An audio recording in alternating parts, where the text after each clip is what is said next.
Assalamualaikum guys, we are here at the adventure resort. अभी पहुंचे हम खानपुर और यहाँ पे सब पायलट हजरात आए हुए हैं। पैराग्लाइडिंग पायलट हैदर भाई, वालेकुम, कैसे हैं जी? ठीक हैं। उस्मान भाई भी फिर रहे हैं। PHP की शर्टें सब ने पहनी हुई हैं ज़बरदस्त, और ये रेडबुल वालों ने अपनी कैनपीज़ लगाई हुई हैं। Here at the adventure resort के किंग उस्मान साहब और उनका प्यारा सा शहज़ादा और ज़ुबैर भाई। बहुत खूबसूरत माहौल बना हुआ है जी एडवेंचर रिजॉर्ट खानपुर पे। अस्सलाम वालेकुम सर, कैसे हैं? ठीक हैं, खैरियत से?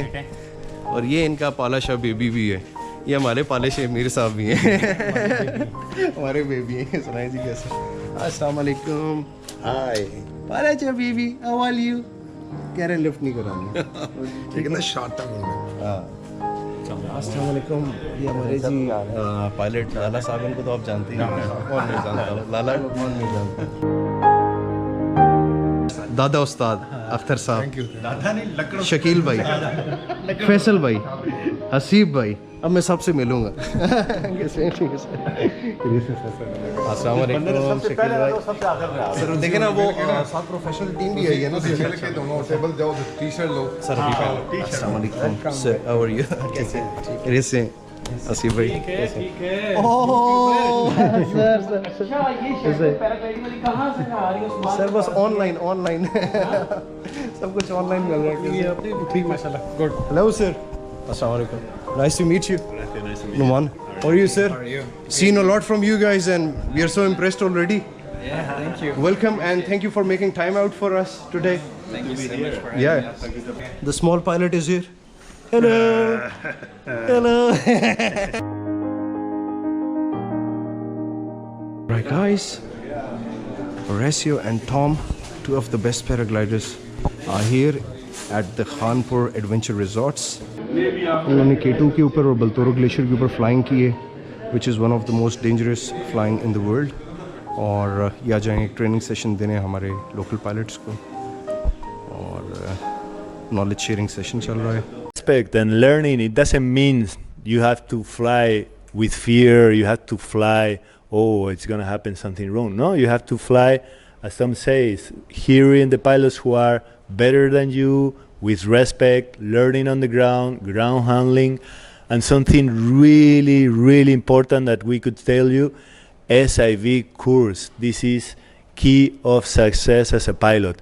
SIV course is going to give you all the tools you need to be up there with strong conditions and to be able to feel comfortable, to open a collapse, to stall the glider if you have a crowbat, to pull the speed bar without being too stressed because you are going to have a collapse, you know, because sometimes the wind is strong, you have to pull the speed bar and you need to know how to recover a collapse, because when you pull the speed bar the glider is more fragile. There are several aspects that the SIV courses are going to give you a lot of confidence, because at the end of the day, flying good is, as Tom said, is taking the right decisions, and the only way to take the right decisions is to fly comfortable, to be comfortable in the air. Well, how you fly comfortable? First, you have the equipment that is right for your level. You need to have an E&D glider to fly 300 Ks. I was flying until 2 years ago the highest performance glider, E&C. Tom was doing the same. We've been flying for many years and we never changed. Yeah. One question, how do you know it is time to upgrade your glider? Or you know, to go to on a B from B to C, or from C to D? How do you find that out? First of all, you need hours under your glider, a lot of hours. You need to feel super comfortable with your glider. You need to know that you have it completely on control. You have to push the limits of your skills with this wing until you feel that your skills are on top of the wing, that you really need something else to fly better, to fly farther. And you also can talk with pilots around you that can tell you, okay, I think that your level is already enough to jump into the new wing and to jump in another wing that it's exactly on top of that wing, maybe from EMB to ENC easy wing, that you really, first of all, that is really important. If you can try the glider, test the glider, even if you have to travel, maybe you go to Oludenith and you make a SIV course, and then you have the opportunity there to try 2-3 gliders and to feel how you feel under this wing. But mostly you have to feel that the level where you have it completely on control. You have completely fearless feeling in the air, that you are completely comfortable while flying. And then you can go upwards. Of course, this is stairs and you have to go slowly upwards. And when you get the new wing, you start from the bottom. Again, you play on the ground 3, 4, 5 days. Ground handling is the best game ever. This is really helping like the hell. You cannot believe how important it is. If you can find a small slope, 10 meters, 5 meters, where you can ground handling up, then you make a small takeoff landing, you can go up by sidewards, you can play stalling and bringing the glider up, you can play against your body. Okay, I will try to push your glider down to the ground, and he tried to push your glider down to the ground, and it's like a battle. Several games in the air. There are so many that you can do that is gonna help you in the air to have the feeling of the wing. So you have new wing, you start from the bottom again, and you have new wing. You did the SIV course 3 years ago. You do a new SIV course with your new glider because it's completely different. It's a new car. It's something completely new, and you have to understand. It's like a new girlfriend. You have to understand each other, and the best way is SIV course. Why? In the SIV course, you will put the glider on its limits. And when you put the glider on its limits and it's you who has to recover, then you learn from the glider how this glider is behaving, how this glider is recovering collapse, how this glider is recovering stalls. And when you fly and you know to do all of this, you fly much better, much better. I think SIV course should be compulsory to have a pilot license, in my opinion. Still not like that, but should be. And I think you shouldn't think that, okay, I did one SIV course in my life, it's done. No, that's something continuous knowledge that you will need on all your career. Not every year, but every time you really feel. If you change the glider, for sure it's moment to do another SIV course. Oludeniz is not far away, and I don't know how expensive it is right now to do a SIV course there, but I think it's a good place to do it for sure. So safety is gonna give you the tools, because when you have an accident, then you lose time. This is really true, because when you have an accident, then you have 1 year at least. Maybe you recover your body in 1 month, but you need 1 year, 2 years to recover your mind.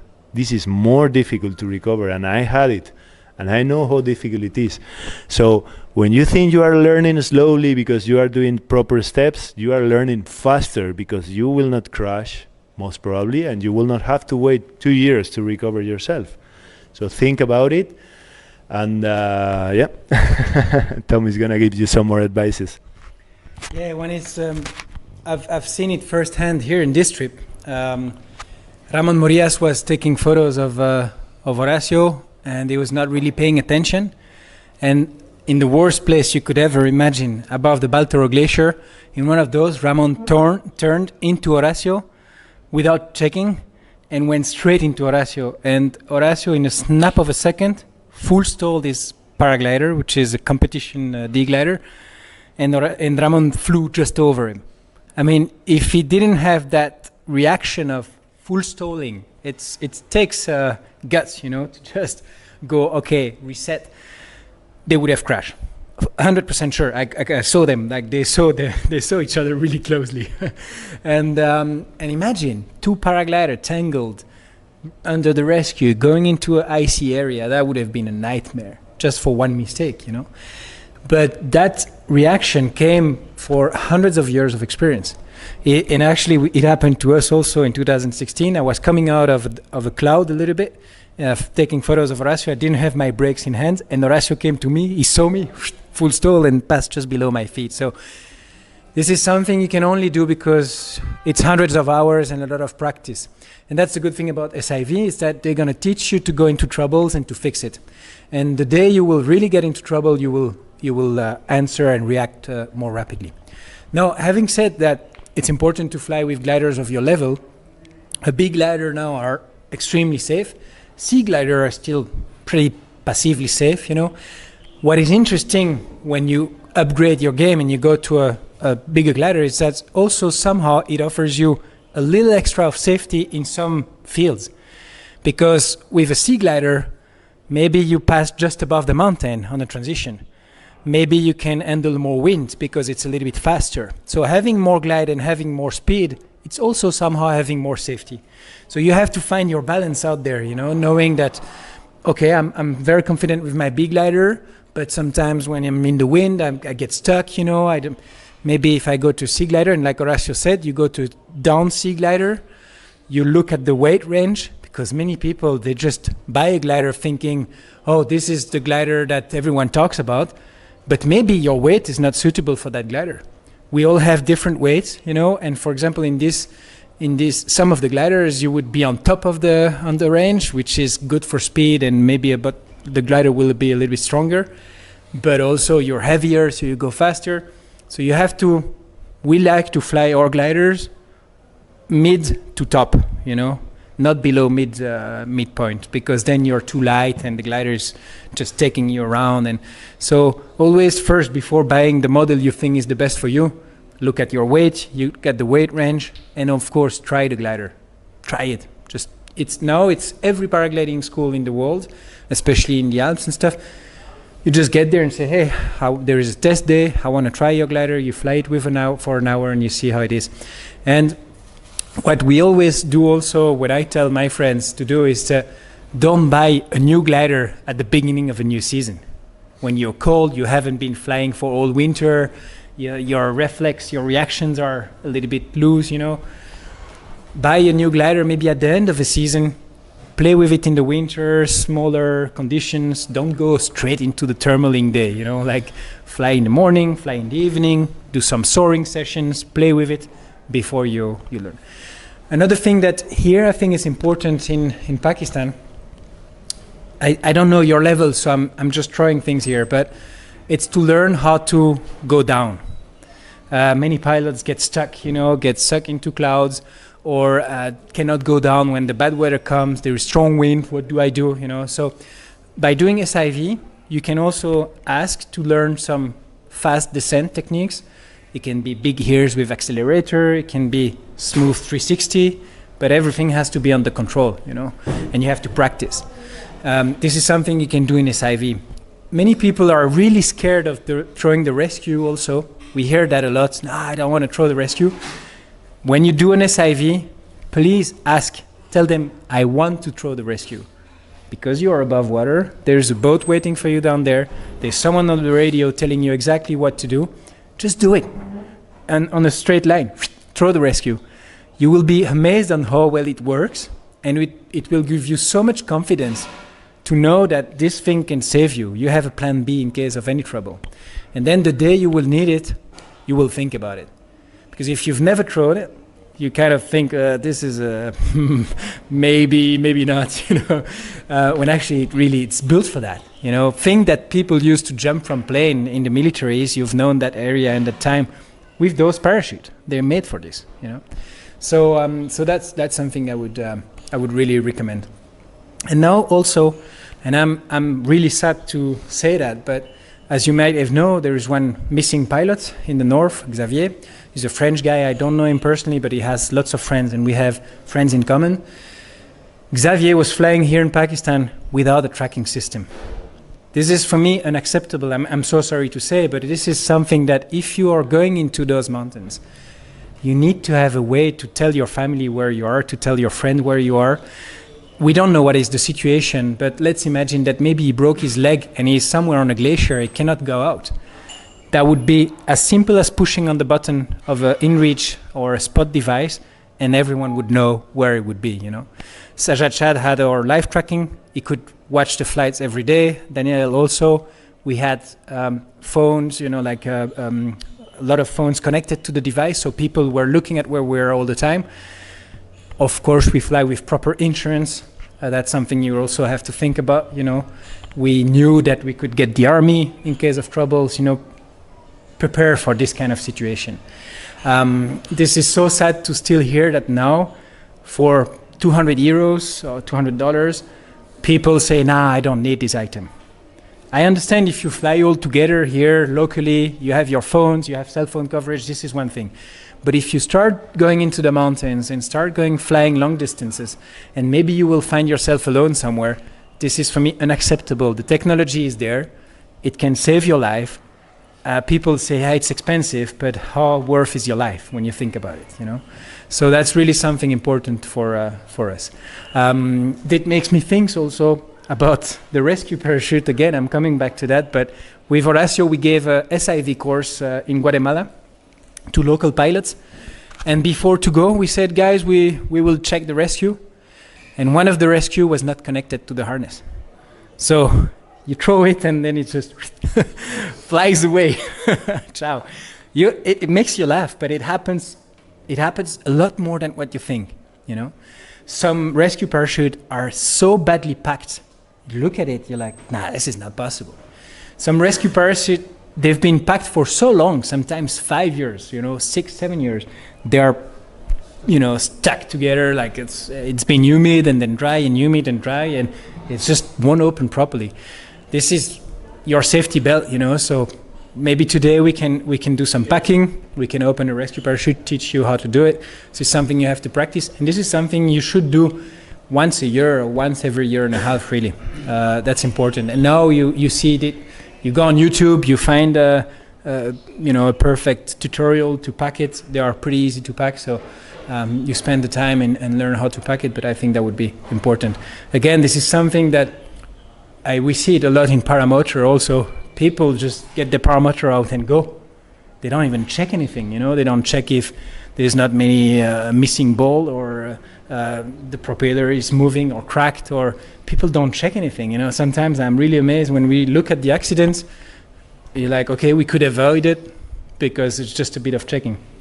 So it's the same for paragliding. I have my checklist in my head, Horacio has his own. When we go on takeoff, we open the glider, we look at the glider, we look at the line, we look at the carabiners, we look at the harness, we look at the rescue handle, because it happens that people take off, the rescue falls down. That's a messy situation. We look at all this, especially if there are people around helping you. You never know, maybe they grab the handle trying to hold your harness, and then they put it out, you know. We've seen everything, you know. So that's really, try to be organized, you know, in a military way, if I would say, you know, be organized and you know, have your instrument charged, have everything ready. Again, and this is what I would like to take it as a takeaway, but preparation is key to success. And now we have also a lot of tools to analyze weather. This is something we should all get better at. I'm not the best weatherman, so I talked to a professional weatherman. We had, during this trip, we had a guy called Carlos from Spain, who is a professional weatherman. So every day we would get a professional weather forecast, really good. We also check when we can. We didn't have internet there, but the tools are there to analyze the weather. And you can actually avoid a lot of problems by knowing what's coming.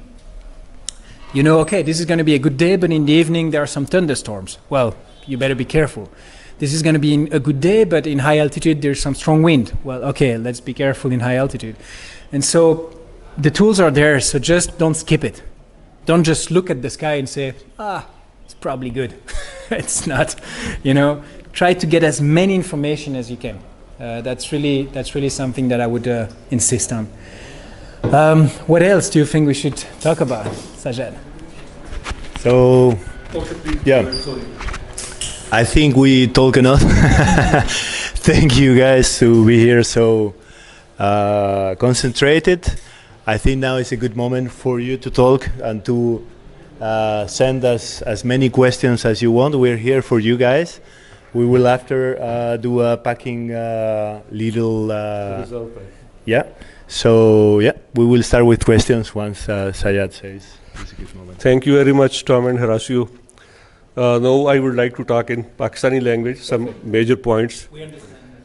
आज जो Tom's की बातें थी उसमें से जो highlights मैं आपको बता रहा हूँ कि एक टॉम ने बड़ी इम्पॉर्टेंट, द मोस्ट इम्पॉर्टेंट जो बात की है वो ये है कि हम लोग कह देते हैं अपनी ज़बान में कि अल्लाह की मर्ज़ी, लेकिन उसने उसको इस तरीके से इंटरप्रेट किया है कि there is no luck and bad luck beyond the any accident, there is your bad decision. ठीक है, तो हर एक्सीडेंट के पीछे जो लक और बैड लक वाली बात नहीं होती, आपका बैड डिसीजन होता है.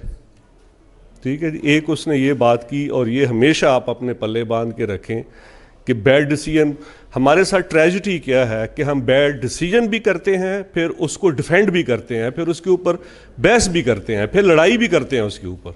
This is very wrong. ठीक है ना. Bad decision means your bad decision. You have to admit your mistake once. That is very very important. You have to admit and you have to recover it, not to do again. और पहली बात यह है कि flying में your first mistake may be will be last mistake. आपके पास दूसरा चांस ही नहीं होगा. तो इसलिए एक दूसरा बात उसने जो एक और इम्पॉर्टेंट बात की, जो कि अभी पिछले दिनों एक एक्सीडेंट हुआ है और लोग उन्होंने बहस शुरू कर दी कि what you do in bad weather, in thunderstorm और in strong wind. We had very bad accident, tandem accident 1 month before. I will show you the video. हाँ वो चलाएंगे भी, चला के दिखा देते हैं. So what it was happened, the pilot doesn't know how to descend immediately. So this is very important. 3 चीज़ें उसने कही हैं आपको. Number 1 spiraling, Number 2 big air, Number 3 उसने wing over की बात की है ना. स्ट्रांग विंड में इमीडिएटली डिसेंड की बात हो रही है. When you find a good place to land, how to target the area and how to go immediately, and specially when you have passenger with you. You can play with your own life but you don't have right to play others with others life. That is very very important. तो ये 2 बातें जो important बातें थी कि safety के लिहाज से. और दूसरी बात एक जो टॉम ने हरासियो ने की, क्वेश्चन आया था यहाँ से कि आप अगले स्टेप पे कैसे जाना चाहते हैं, आप कैसे फील करेंगे कि एक वैसे फार्मूला बनाया हुआ है जी 200 घंटे 200 आवर्स आप फ्लाई करें और फिर उसके बाद जाए. लेकिन उससे भी जो ज़्यादा इंपॉर्टेंट बात हरासियो ने जो की है वो ये की है कि when you feel more comfortable on your glider. इसका मतलब ये है कि आप उस मशीन से बोर हो चुके हैं, उसको उड़ा उड़ा के. उसकी हर चीज़ को आपने आजमा लिया है. उसके स्पाइरल भी आपने आजमा लिए हैं, उसकी फ्रंट क्लैप्स भी आपने देख लिया है, बैक क्लैप्स भी देख लिया है. जो कुछ वो ग्लाइडर एयर में कर सकता है आपने उसको मैनेज कर लिया है. तो फिर बंदा बोर हो जाता है ना, फिर नई चीज़ की तरफ जाता है. तो वो है आपका टाइम नए ग्लाइडर की तरफ जाने का. लेकिन अगेन ही said when you change your glider, go to B to C, you have to start from 0 level again, from ground. ठीक है. That is very important. हम क्या करते हैं, मंगाया लिया, go to the slope and straight away take off. No, that is wrong. ठीक है. और दिन कितने बताए उन्होंने, 6-7 दिन की बात की है. Almost 1 week you have to play on the ground. और try to find the dunes. Dunes की बात की, छोटी छोटी dunes, छोटी छोटी hills के ऊपर से आप आए. ठीक है. उस पर खेलते, लेफ्ट क्लैप्स करें उसको, राइट क्लैप्स करें, फिर चढ़ाई चढ़ने की कोशिश करें उसके साथ. जो भी इन्होंने ये बातें की है ना, इन बातों हमारा स्किल लेवल रुका हुआ है एक ही जगह के ऊपर. Nobody is flying ENC in Pakistan. I am sorry to say, everybody is just stuck on ENB. No one is flying competition glider. Why? What is wrong? Because we don't concentrate and we don't learn. We don't take any experience from these people. We don't copy them. We don't, not copy, but we have to learn from them. This is very, very important. And safety is the most important. Safety is the priority. And the one very important things you said, you have to learn from the seniors, their experience. And what happened here, if some seniors say to juniors anything, he get angry. I know more than you. This is very wrong attitude. This is very rude attitude.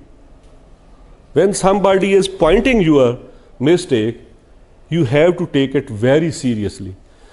One thing he said, when you go back to home, think about your flying, your landing and your takeoff. यही बात की ना. कौन सोचता है हम में से? हम तो यही सोचते हैं कि सबसे बेस्ट मैं करके आया हूँ. लेकिन ये कह रहे हैं कि आप अपनी लैंडिंग और अपनी टेक ऑफ की मिस्टेक्स ढूंढें, घर जाके खुद सोचें उसके ऊपर. Gentleman told us today. This is very very very very important. And today I will request you to teach us how to repack the reserve. And if the weather allow, we will do some ground handling there. We can pack here inside. Yeah. Ground handling, I don't see much wind. Yeah, this is not good wind, but let's see. We see. There is a wind, but It's very less wind. We go. Or quick question, if somebody want to ask question. I have one question. So I would like to fly in that area. This is beautiful. So I have the V high gliders. So I can fly with V high. Yeah, you could fly with B glider there. That wouldn't be a problem. I would say that you have to wait for the perfect conditions. And we had those conditions. We had conditions with no wind at all, like really no wind. We could go in every direction. The thing is, you have no way out. Like once you get in, if you go down, you will have to land on those glaciers. And those glaciers will break your legs even if you do a perfect landing. It's just that at 4,000 meters, your glider will fly at 50 kilometers per hour. So you can only go there if you are 100% confident that you will be able to climb up and come back in. If I would go as you, I don't know your level, but you've been flying for many years. Maybe you go to Payou, you take off, and you fly locally at the entrance, You do maybe one transition, but in one transition, if you don't find a thermal, you can go back to Payou, and just take it easy. Do it slowly, but surely, Also, mostly because there's no rescue system there. There's nothing, It's a place where you go and say, okay, this is full commitment. We compare it a lot to big wave surfing, When those surfers, they want to surf big wave, they go on places where the water is really shallow. If they fall, they are gone, So it's a really beautiful place to fly, but also at the same time, there is so many way safer places in Pakistan. You can, from Buni to Hunza, there are landings all the way almost, Hunza is one of the best places in the world. You can fly next to the Rakaposhi. If you go down, you have massive fields to land, So just don't push it too much. Maybe it's not necessary to absolutely fly there because the beauty is everywhere, So that would be my thing. If you really want to go for it, then okay, but take it with a lot of respect and a lot of humility again. To be honest, like Horacio and I, on the first day we landed and we're like, this is heavy stuff, But then you start forgetting about the landing places and you're like, okay, we'll find a way, and you start to get confident. And also, we are really good partners. We can count on each other, Like we talk on the radio. If I see that Horacio is going up, I know I'm going to go up. Sometimes we help each other to find thermals. The other day I couldn't climb. He told me, go a little bit more there. Then we are as a team. It's a sport where you fly alone, but actually you can really work as a team on it, And I think that's really important to be able to do that, to have someone that can watch your back. All the time we are, in every turn I take in the thermal, I look where Horacio is, and he does the same. So we most of the time know exactly where the other one is, and if anything happens, there's someone that can spread the word and talk and try to bring that back. So yeah, again, if you want to go for it, I wouldn't say no, because I think this is a beautiful flight to do. But approach it with, slowly. There are many other flights to be done before to do those flights, I would say. And the most important at the end of the day in those sites, it's takeoff and landing. We some days had very crossing wind on the takeoff in Pajou, which was quite dangerous actually. Some days we had strong wind at the landing. So this is the things where maybe you want to have someone on the ground that can tell you the wind is strong or the wind is from this direction. You can have someone helping you to put the glider properly on takeoff, things like that. Do it well. Just don't go by yourself there and try, because that would be dangerous, I think. Yeah. Any other question? Yeah, I have two questions. One from our fellow pilot. He's a senior pilot, Mr. Rafi. He's not here. He asked me to have a question from you. The question is, he was asking that when you are doing a high end flight, just you are going on the takeoff and I have to land the same day. And the other plan is you have all the equipment with you. whether you fly the same size of glider or you are using a different glider? Mostly we're using the same wing. You are a little bit more loaded because you have more staff with you. But we try to have the best of the best, actually, bivouacking staff. I mean, the mattress is super small and it's very light.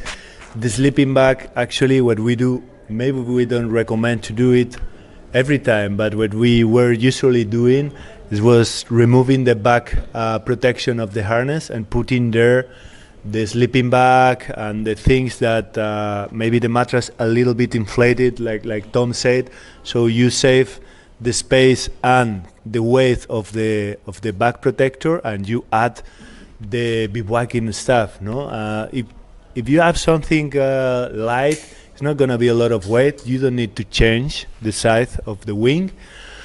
And as Thomas said, that's something I learned from the beginning a lot, because where I learned, I'm coming from the flatlands like Tom, and where I learned is 60 meters high. There is no more than that.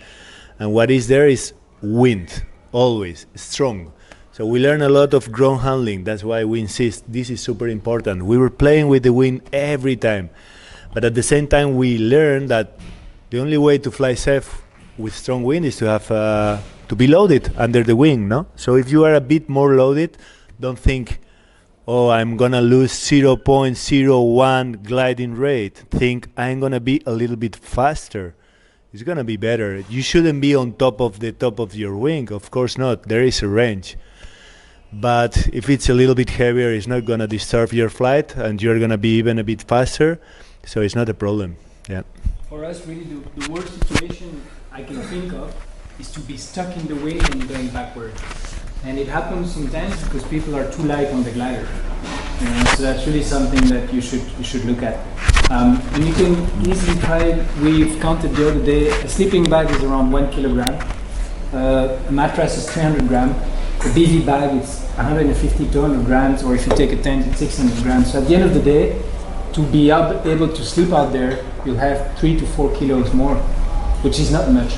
So if you want to try that, you just take a camel bag with you, or 2 camel bags, 4 liters, put it in your back and go fly with it and see. Don't rush into the mountains and fly for the first time with 4 extra kilos. You have to learn how your glider will behave with it first, you know. So if you are thinking about going on a bivy trip, fly with this weight before. We were flying, Horacio was flying in Mallorca, Ramon was flying in Spain, I was flying in Belgium with everything. With my big gloves, with cameras, with extra weight, you know, just to see how the glider reacts, because it does a difference, you know. There is a difference if you have 4 or 5 kilos more. In this case, because we were flying a lot higher also, we took bigger gliders. We were both flying a bigger size. So because we had a lot more weight, we also had crampons, we had a climbing harness, we had a piece of rope, you know, things to get out of the glacier. This is not an option to land on the ice and say, oh, now what, I sit here and I cannot get out. You know? So we had all of that also with us. Food also is important, food and water, you know, things like that. And but first try and fly with it before you go on a bivy trip. And what we say is light is right. Don't go crazy on weight. You know? Try to keep it to what is essential. Yeah. One question is, actually I have 2 questions. The first is that before some time you tell us that if the wind is strong, then you go down like big gears, like maneuvering like spiral or 360. So I want to ask you, if the wind is too strong, like 50 or 60 kilometers per hour, and the wind is going back fastly, so the same formulas are applying. What is the best one at that time? And you go back. Yeah, this is a good question. To start, this is a good question. You are thinking right. First of all, you have to have several methods of descending control to be able to choose the right one, first of all, no? Of course, if you are flying with 50-60 kilometers per hour, I think you already commit a mistake. Probably you misunderstood the conditions. You shouldn't be there. You shouldn't be there. But it can happen. Some cloud is developing too fast, you are too confident, you stay a bit longer, start to rain, you think it's still far, but it's raining out there, and suddenly 60 km per hour comes. So first thing you have to watch is what is behind the wind, where is going to drift you the wind, because when you are descending, you are going to drift. Whatever you choose as an option to go down, you are going to drift. Of course, because the fastest way to go against the wind is pulling speed bar against the wind, but maybe it's not the right moment to do that. If you have nothing in your bag, if there is no mountain, if there is flatland, if there is possible landings, you can choose to descend. If you are gonna descend drifting to the mountain, maybe it's not the good option right now. So what would I recommend? If I have the mountain behind, the wind is from the front, and it's too strong, the cloud is sucking, you make big ears, as big as possible, and you pull the speed bar, and you try to go against the wind, descending slowly. Because first you have to be on the right place to use a descending method. Maybe like that you're not going to descend a lot, but you will replace yourself in a flatter area without the mountain behind. And then with the big ears, maybe you can start spiraling, because you don't have the mountain in your back anymore. Big ears, spiraling, it's something quite okay to go down. Wingovers, I wouldn't recommend, because you need concentration, you need to be... It's something that needs a lot of concentration, and maybe in that moment you are under stress, you want to select something more easy to do. And wingovers, you're going down, but you're going up, then you're going down, then you're... It's not really good, wingovers. Just like 1,500 feet only, then what is the best technique? 100 feet. Probably not 150. Yeah, about 30 meters. You make big ears, and The good thing with maybe a bit of speed bar. Last time, few months back, maybe somebody was there. Sir, वो भी चला लेते हैं, When we were in the air, we, Umar Ayub Khan and Paragliding and Mukhtar Qureshi. I was the higher than everybody up. So there was thunderstorm. So I called them radio, please land with me. Except me, nobody was know how to do it. Then I make a super big air, and I went down like this, front of them. Then they copy me somebody, and then they landed. Even you can land with the big air. Yeah, this is really The important. good thing with the big ears is that as you reduce the size of the glider, there's more pressure on what's left open. And so the part that is still open, it's a lot more pressure load, and it's much more stronger. And so you resist more to collapse. Of course, the glider is already collapsed somehow, so you won't have the typical shitty collapse at 30 meters from the ground. I kind of like to land with ears. Sometimes I even release just before landing, but landing in strongly with ears is actually quite good. Second question is... But wait a second, because we still didn't answer completely the question. This is an easy method that everyone can learn. Easy method, but important one, you have to learn it. Probably in a SAV course, maybe even here. You have a lake here as well, which is beautiful. This place is wonderful. It's really wonderful. I never been here before, and you have something unique here. You have to use it. And another method that I think is really important, and maybe only 20-25% of the pilots knows how to use it, is full stall. Full stall is one of the most important things you could learn in paragliding. You have to learn it in a SIV course, and it means restart the glider. You empty the glider completely of air, you stall the glider stops flying. It's not a paraglider anymore. It's a piece of fabric descending, and then you reopen the wing. So if you have a acrobat, you can restart the glider and open the wing. If you have a big collapse, maybe the glider lose control, you can stall the glider and reopen the glider. If you have a cloud, in this case, which is very strong, sucking you, going up really fast, too fast, the only way you are going to find to go really down is going to be full stall. Of course, you shouldn't be close to the mountain, but if the cloud is sucking you, it's because you are far away already from the ground, no? So it's gonna be probably the only way to go down. It is difficult. I'm not gonna lie you. The glider is flying backwards. The brakes are doing completely different setup, because when you brake here, the glider is turning this way. It's not turning this way. It's completely different. But there is SIV courses. There is people teaching. There is ways to learning, and it's super important. And many people doesn't know how to do a full stall, and it's so important, no? So that would be like the massive technique to go down. You go backwards against the wind, so you don't drift too much, and you descend under more or less control. The glider is gonna be fighting, but you're gonna be descending. Sometimes it's gonna be the only way to escape from a big cloud. So I think it's something important to do. It was approximately, I think, 8 to 9 meters per second down. How about beeline style? Beeline style, if you do stuff. Yeah, that's an option that people used to use. It's not so effective. It works, but it's not so effective. I wouldn't really recommend it. I think that you don't gain much because you're going on the same spot. Yeah. With big ears and accelerator, you will lose the same, and you will still go forward a little bit. So I would say probably, the full stall is probably the most important maneuver to understand and to be able to do. Because many times when you have a collapse, you can have a cravat, as Horacio said. And on big gliders, the good thing is that it recovers quite easily. You know, it's not so technical that the gliders were flying. And as Horacio said, to go down, the good thing is that you have no G-force, you know. And you can even, at the beginning, they used to teach it like that, is that you stall and then you hold your riser at the same side. You know, it's not the best way to do it, but at least you're stuck there. You avoid getting twist, and you're just going down, and there's no one brake that is higher than the other one. At the beginning they were teaching like that. But anyway, this is only something that you have to learn above the water. You cannot learn that. Please never try anything like that above the ground. You know, as we fall, the last centimeter hurts a lot, you know.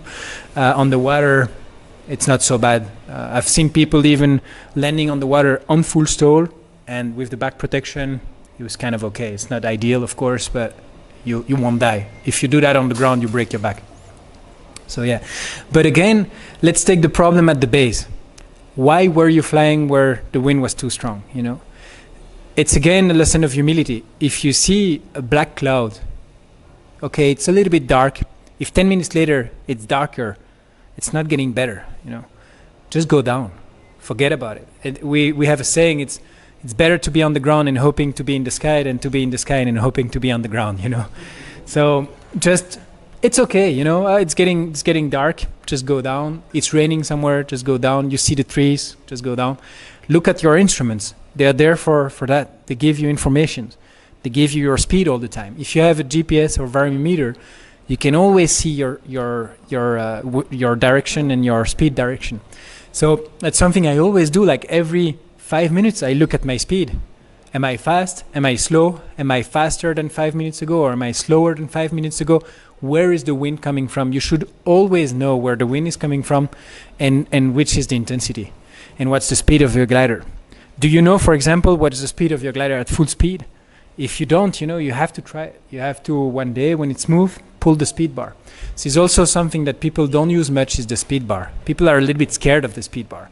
But this is something that we have to have the perfect setting, first of all. Many people we see, sometimes they don't even fly with the speed bar. No, the speed bar, don't like it. Which is a little bit crazy. The speed bar is there to help you, to give you enough speed to move around. And actually, most of the gliders now, they even fly a little better, the glide, on a little bit of speed bar, which is very interesting.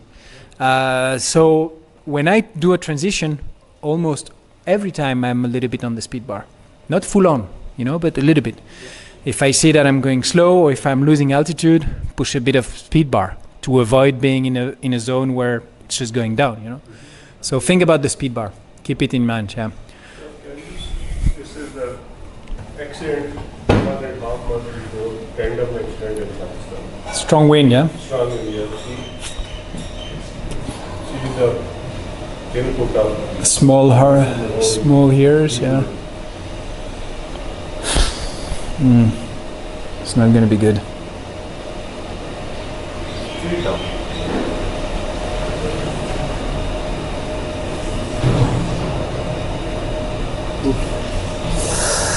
Yeah. So Either he was stuck in a rudder. strong wind, yeah. Strong wind, but how about the pilot input? Yeah, he tried to make ears in a strong wind in a shitty situation. I think I would say, but it's difficult for us. We weren't there to see it, but yeah. Is it the same? I think it's same. That's not a tandem. Okay, this is a different one. This is a good thing.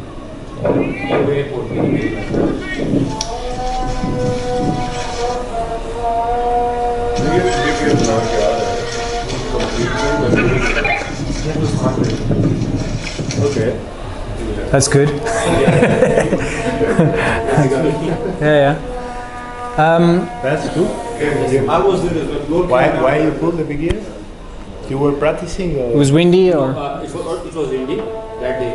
When we took off, there was no wind. It was a normal to when we took off. By the time I was above the landing, because of the Muzaffarabad, probably I don't know whether you have been to Muzaffarabad, Chinasi.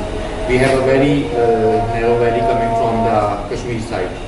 And there was strong wind. I was up there at the airport. We have a whole landing field. It's an empty airport we use for landing. I was up there and I saw another pilot just still standing on the airport. So I got to know that the wind is strong. And then at the last moment when I come back to the strip, I have to make a big gear and I came down. And it was strong all the way till the ground? Yeah, Here didn't look to be so strong at the end, no? it accelerated, and then Because I could say, sorry, cutting you down, there is another thing. Probably a wind of 30 meter, 25 meter is a bit not strong for you people, but for us, experiencing first time, that much strong wind, it seems frightening. At least it's for me. The when it's open and there is no turbulence, not so much, there will be always a bit. I would recommend to go until the ground with the big ears. But if there is so much turbulence and you are in such a rotor like the tandem was, that was he was really on the shit. the wrong spot. Yeah. I couldn't recommend maybe to be with the big ears there, because with the big ears you sacrifice your brakes. You cannot really control your wing because you are holding the lines of the A that are going to the tips. And there I could stay more on my brakes and try to calculate the turbulence and try to be open wing, all the surface open. If I say I'm gonna crash, I crash in the trees. There were so many trees, I choose the biggest one, I go there, I already did it in my life. And trees are friends sometimes. Yeah. Trees are friends sometimes. If you have trees and then here you have a house and here you have a piece of rock, you go to the tree, of course. Because the glider is gonna get tangled on the tree and you're gonna hang somewhere else, no? So if you are really onto rotors really, really badly, you wouldn't go with the big ears and hold there and pray it's not gonna collapse more. Because maybe even if you have more pressure in the wood, it's gonna finally collapse totally and you will not be under control. But as you say, in your landing it was okay because it was flat there, not so much turbulence. But still, I like, if it's not a lot of wind, I like to be under control with my wing open. At the end, on the last meters, You could need it to descend, of course, and you use it. And then, when you have to hit the ground, you try to have fully glider open and fully control on your wing. Actually, Pakistan is much more advanced than Europe because we have proper runway, 900 meter runway for landing. Yeah, You don't allow to land it in any airport, but we have airport here. Yeah. Just for paragliding. That's an important point. Is that when the wind comes, have a strategy. Start thinking, okay, where do I land? And there are places that are better than others. So. Just because your friend landed in the lee side of a forest somewhere, it doesn't mean that you have to go there, Just try to think, okay, maybe the wind can even go more strong, so gain some terrain, have some margins. Always think about margins.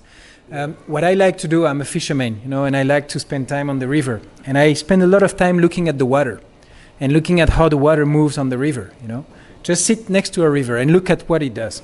The water hits a rock, goes over, goes around, goes turbulent in the back. You see it's boiling and it's going crazy. It's exactly how it works with air. It's also a fluid, The wind is doing exactly the same, except that it's invisible. So you're flying there. When you're going down, just look at what you have down there. Oh, there is a big line of trees. Well, behind those trees, for sure, it's a lee side. It's going to be turbulent. There's a big house. And the stronger the wind, the further it is. You know that. I'm not telling you anything new, but just that when you are going down, think, oh, there is a massive fields there. Hey, it's okay if you destroy a few carrots, you talk to the farmer later and make a deal. But the thing is, think that, okay, maybe I can land there. Also think if you get taken by the glider once you hit the ground, it happens to a friend of mine, think about something that could stop the glider. Maybe you land 100 meters in front of a line of trees. So if you get taken into the wind behind your glider, you cannot stop it. It will stop by itself in the trees. The trees is always a really good option, for sure. I also went into the trees one. I have even a friend one day that with a paramotor decided to go into the trees instead of landing on the ground because the trees are always more friendly. So yeah, but again, try to avoid being in those situations. This is the best way to avoid accidents. Be smart and communicate. If someone sees, hey, the speed is going down, the wind is going stronger, let's just go down, guys, and just don't play hero. There's no need. There's nothing to prove here. Just go down and wait for another day. Yeah. Second session शुरू करते हैं. Let's do second session for how to repack the reserve. ये थोड़ा सा खोल दे. अच्छा, जो आखिरी बात इनकी करूँगा मैं कि ये अभी मैं किसी का नाम लेके किसी को डिग्रेड करने की बात नहीं करता, ना ही किसी का नाम लेना चाहिए.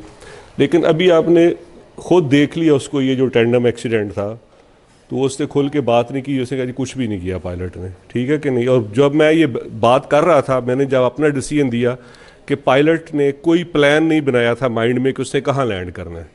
वो फिर जस्टिफिकेशन दी जाती नहीं, जब विंड इधर से आई थी तो धक्का लगा के उधर ले गई थी, विंड इधर से आई थी तो धक्का लगा के उधर ले गई थी. ये सारी बातें अनपढ़ों वाली बातें हैं, ये जाहलों वाली बातें हैं. ये जब आदमी प्लान करता है पायलट एयर में कि a option 1, option 2, option 3, option 4 और option 5, because you are playing with others life, ठीक है. जो टैंडम पायलट एयर में ये प्लान नहीं कर सकता, मैं उसको कहूँगा कि उसको जूते मारने चाहिए नीचे उतार के, कि जिसमें इतनी प्लानिंग का भी सेंस नहीं है कि मैंने एक आदमी को हैंग अपने साथ किया हुआ है, एयर में मैं टर्बुलेंट में फंस गया हूँ, मैं जेन में कोई प्लान ही तैयार नहीं करता. जो मुझे उसकी जस्टिफिकेशन दी गई कि जी वो रनवे के उस एंड पे था, श्रीनगर वाली एंड पे था, तो वहां से ले आया. फिर इसका मतलब वो he was the most stupid pilot, कि जो रनवे की उस एंड पे था और 900 मीटर रनवे उसने ओवरशूट किया. वो क्या पायलट हो गया यार.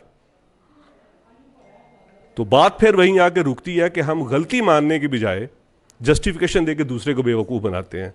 और किसी एक पायलट का कहा जी उसने भी तो यही किया था, लेकिन मेरे पास उसका एक जवाब था कि वो सेफली लैंड हुआ था. बात यह है कि सेफली लैंड करना पैसेंजर के साथ, that is most important.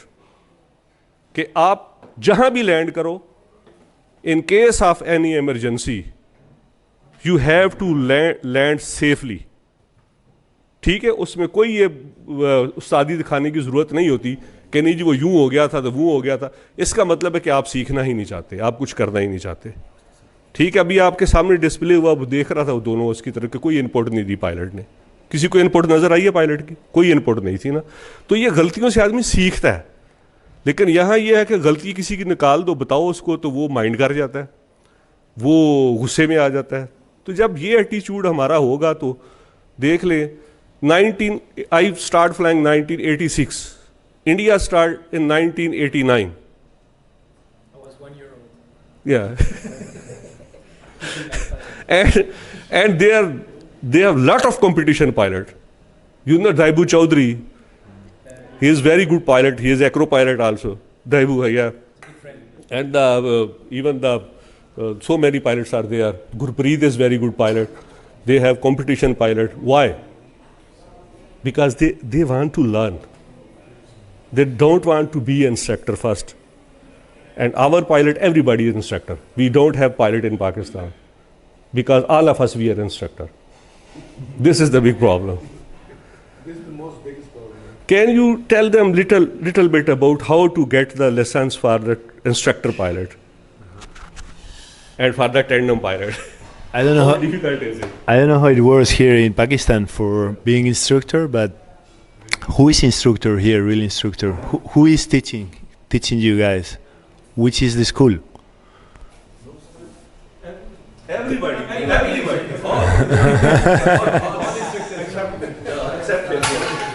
If you haven't ever been to takeoff sites where 20 or 30 Pakistani pilots are taking off, just sit on a chair, get yourself relaxed.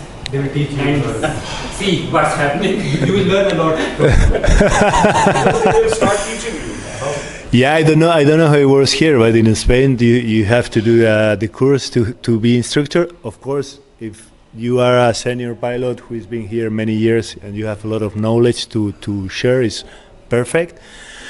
But it's good to have instructors who are doing. I think nowadays it's really good the API instructor license, API. You know API? I think it's really good. I'm instructor since 2006. I did it when I was 24 years old because I didn't know if I was going to be a successful acro pilot, and I didn't know if I was going to earn my life properly. So I did my instructor license to have a school one day. Actually, I'm opening my own school now in Orgaña in Spain because of different reasons. But I think it's important to have proper instructors in the country, and API I think is something really cool because the way they are organizing the structure, it's a well organized worldwide method for everyone to learn in the same way, because the problem here is not only in Pakistan, everywhere in the world, and Spain is not an example, not a good example at least, is that each one is teaching his own way. And of course you can know a lot, but it's not the same to know a lot than to know how to teach what you know.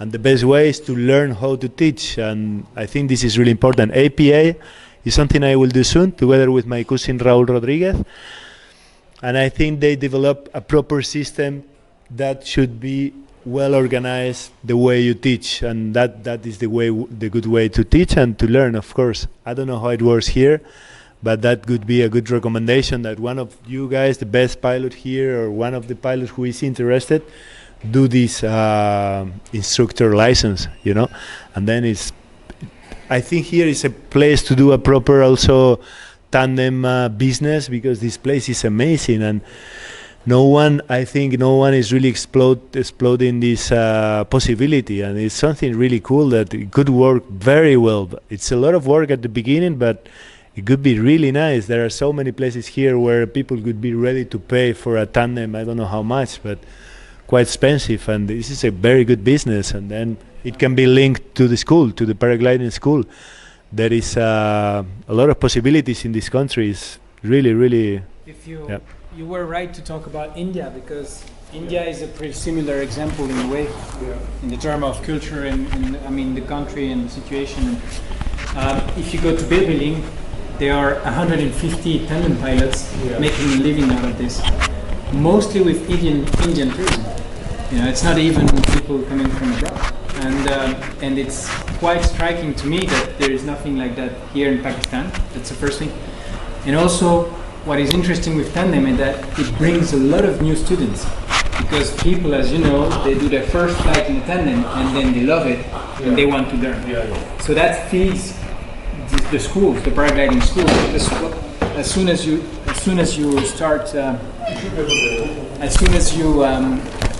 having tandems, then you have people that want to learn, and then the schools start running, and then those people who learn can become new tandem pilots, and then you start a new community. And I think it's a critical time now for Pakistani pilots, because if let's say things keep the way they are, there will be more accidents, and then the image of the sport is negative, and then the authorities will stop the possibilities. We say now this is forbidden, this you cannot fly here and there, and then you start killing the sport.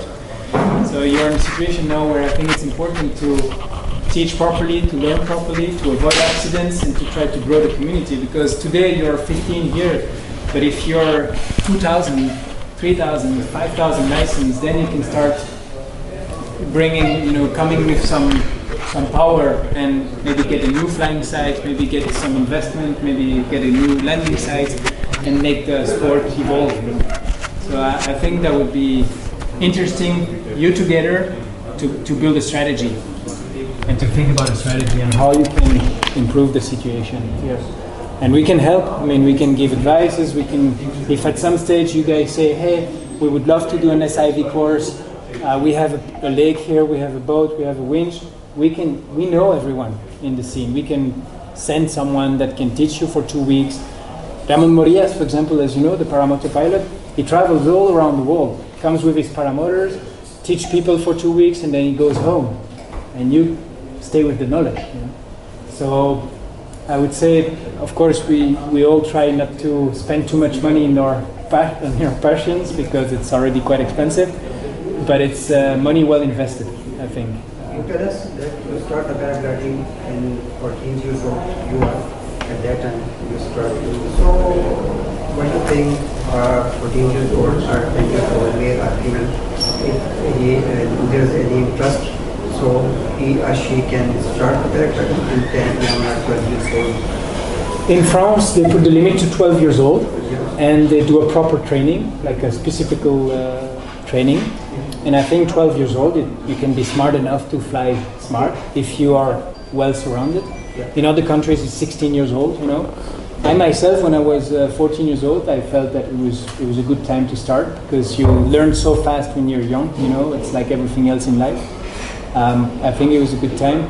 I started with paramotor, actually, and I was working in a paramotor school, so I was helping, every day, opening the gliders, preparing the paramotors, filling the tank, and I made a deal with the school where I worked for a day and then I had a flight at the end of the day.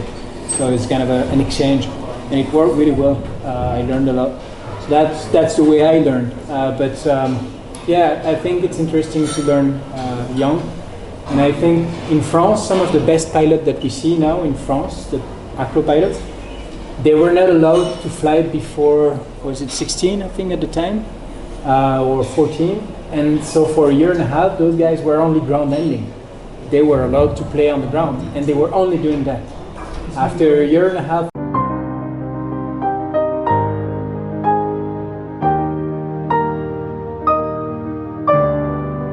500 meters high, 600 meters high, I will try.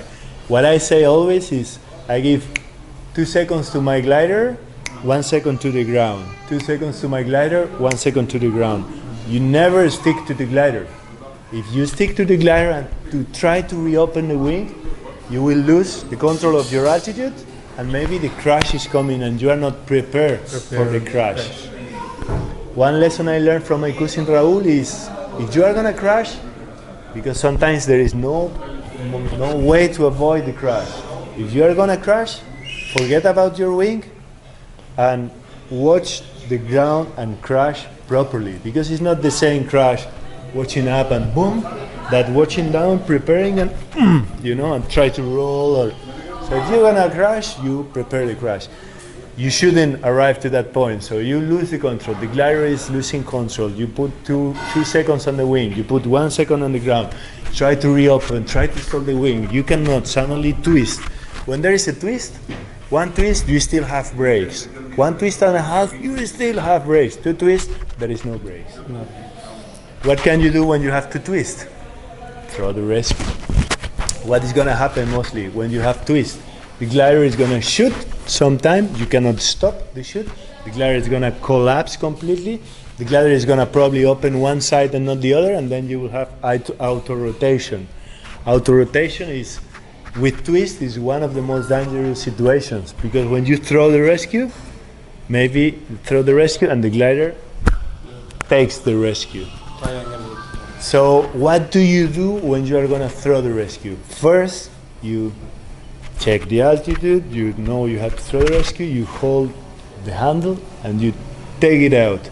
This is the way I do it. I never take it out and throw it in one move. I take it out and I decide where to send the rescue. I can send it upwards, I can send it sideways, I can send it frontwards.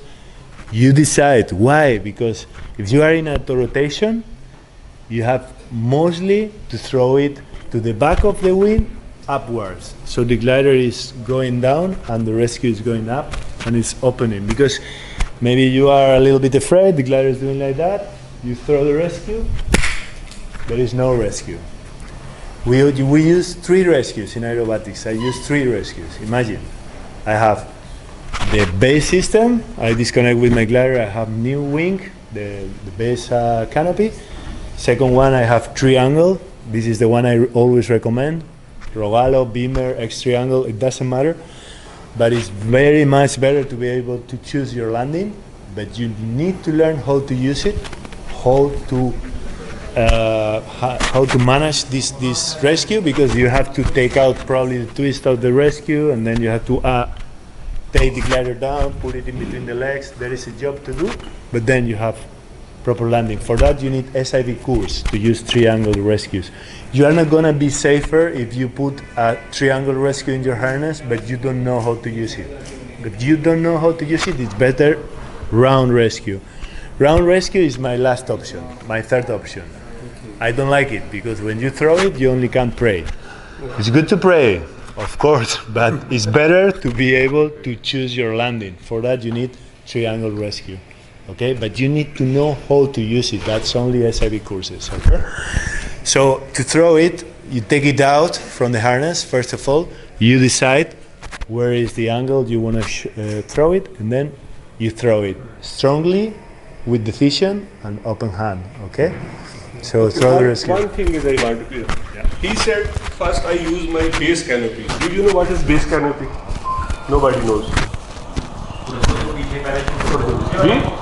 जो base jumping के लिए use करते हैं, base canopy उसको कहते हैं कि जो स्काई डाइविंग उस टाइप का होता है, दैट इज बेस कैनोपी जो उसके लिए है. तो ये चीजें अगर नहीं समझ आती, then you have to ask him what is the base canopy. ठीक है, ये पूछें. आपने सुन तो लिया कि बेस कैनोपी, लेकिन आप किसी को पता नहीं बेस कैनोपी क्या होती है. Okay, they didn't know what is base canopy. Okay, so yeah, it's a system that my cousin Raul Rodriguez invented 15 years ago, and it's a handle that you pull and disconnect you from the wing. The wing is released, the wing is free, you are falling, but the wing is doing the deployment of the rescue you have in the back, which is a base canopy. It's a canopy like the first paragliders, 7 cells. Yeah. And then you can land super easily with a new wing. It's perfect. It's the best system. Most of the pilot doesn't need it. Acro pilot need it. I think for acro is mandatory. For normal flying, 1 rescue is okay. Round rescue, it's all right. Triangle rescue is much better, but you have to learn to use it before to install it. Or buy it, learn to use it and install it, because otherwise it's no sense to have it. ये 3 angles का एक दूसरा नाम भी है जिसको guided canopy भी कहते हैं इसको, कि आप जिधर उसको गाइड करेंगे उधर ही जाएगी. हाँ, मेरे ख्याल में यहाँ पे सबके पास गोल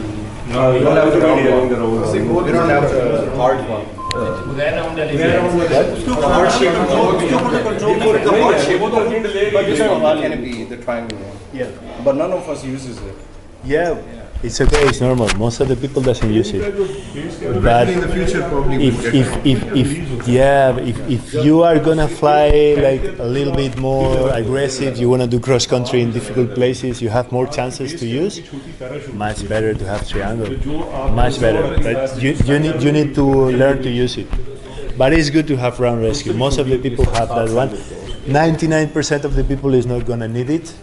But if you need it, it's much better triangle always. I lost a friend because he deployed a round rescue, finishing the electric power lines, dead. With a triangle, it never happened, you know. So it's important, I think. So, absolutely. yeah. Yeah. Okay जैसे उन्होंने बताया वैसे ही आपने कर दिया Don't be stressed, nothing's gonna happen. This one. Okay. And then you decide. Boom. But first you have to see where is your glider. You didn't watch it. वो निकाल के देखा देखा लेकिन नहीं but you didn't know where is your glider. वही तो उसने बात Okay, it's okay, it's okay. You did well. You did well. There is one question. ¿Está abierto eso? So much time. So this, अच्छा इस पे भी देख ले ये भी these guys, I can open it with my finger. Like I took it and it was already like this. This is not good. You have to close it with properly. Put a bit of pressure, and also it's nice to maybe have a rubber band here and a rubber band there, so it holds like this, so it doesn't get maybe like this when it opens, you know, which would not be good. It doesn't work well like this, or like this, and then this part cuts this, you know. So here, when you install it, you have to put the rubber band here and the rubber band there, or tape. You tape it so it doesn't move.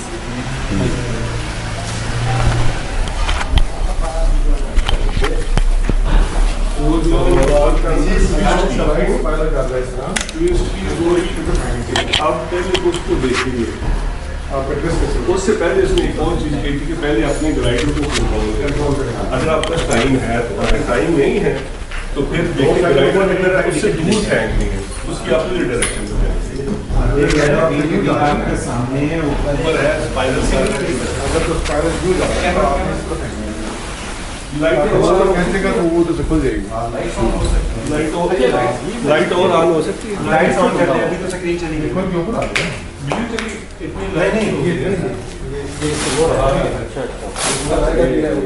अब बस आप देख रहे हैं उनको कैसे pack करते हैं सुने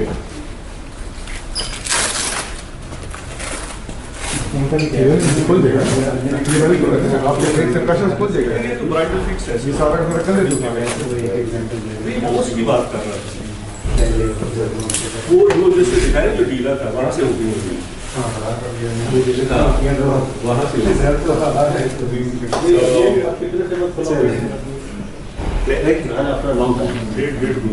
Packing around rescue is the easiest thing in the world. Just take it like this, you hold it with pressure, you take out all the air inside, hold it, push a little, थोड़ा खींच कर and we pack it cell by cell. One by one, normally I put my feet here to hold, and cell by cell, you put the stitching part together and you take out the cell. You see? It's really simple. A triangular rescue, it's more difficult to pack. Robado, bigger, but it's opening much better, much faster. This one is opening good, doesn't matter, it's going to open, but it's going to take maybe 2 seconds or 2 seconds and a half to open properly, and a triangular rescue is opening in half a second. It's opening boom. So Because it has a leading edge, so it actually wants to fly. exactly. You can put it on the ground. You see? But it's so simple. We pack many times in the competitions because when we finish in the water, we have to open, dry, and pack. And we have 2 rescue seats on the harness, so we pack a lot of rescue seats. If the glider gets wet, is it reusable? Of course. Can you dry it up? I wet my glider many times in competition. It's not good for the wing, but it's not super bad anyway. We actually cleaned our gliders with a hose in Scout because of so much dust in the back of the station. And what about the light reserve? How many times you can deploy one reserve? Then if you check it, There is no place here to check the velocity. Yes, not even so. But okay, this is 12 years old. Which is expired. No, I think it's okay. it looks good. Try to breathe against the. If the air is Blowing or going, sucking in? Should be okay. Blowing the wind or sucking? I was second. it has The to. air passes, it's not good enough. If the air is passing easily, it's not good. But you kind of feel it. This is okay. That case is great. Feel it strong. Some people check with the with like this and Yes, sir, the pardoning. or not. Is that way to check? Or that is better. The way to check is to send it to a place where they have the proper machine. Because this is just some kind of feeling. I feel it is still okay. You know, it's 12 years old, but there is people who have been using it in older ones. If it's all the storage inside, if you open every year and a half, if it's not packed there with humidity and stay there. This is new, never deployed. Yeah, I see it tells you the one thing, But it was 12 years ago. It looks really good, yeah. You can see when one is really old, but normally you don't use it, so it's lasting like So we count 1, 2, 3, 4, 5, 6, 7, 8, 9, 10, 11, 12, 13, 14, 15, 16. We take out 8. 1, 2, 3, Alphabet. 4, 5, 6, 7, 8. Half of it. And we open. You see? Okay. Punto by puntito. You see here you have a number, it's 16. Yeah. It means that there are 16, Total you flaps. see? So maybe it'll be 18, so if it's 18, Nine it's on each side. And then you pack in the middle properly. Put it here. People think it's better to have it completely clean, you know, flat. It's even better to be a little bit like Because that. then it doesn't stick so much. It's not So when it opens, Not creases at the same spot every time. Eh? And you don't get creases at the same spot every time. yeah, In that exactly. way. It's no problem if you know the line is here and Yeah. now it's here. It's Otherwise, even better. there will be fixed creases at the same spot every time. So Yeah. it's better to have random. So we pass one through the other side completely open, and here we pack same way to the middle. Okay. Take out a little bit the air. Then this one is gonna be like the center cell. We open on top. You see, and we do a little opening cell here. What I like to do is like I move a little bit here. You see, I put it a bit, so it's the air is entering better. The air is gonna enter through this side. You know, if it's completely clean like this, No, we won't get the no. we'll get there, but But we'll take a bit more time. more time, So yes. you open a little bit like this, both sides, and then we pack in the middle. Keep the mouth open for the air to go. Para el centro, para el centro. Okay.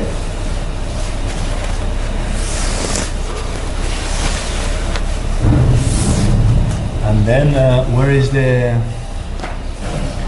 container? There. Okay. This.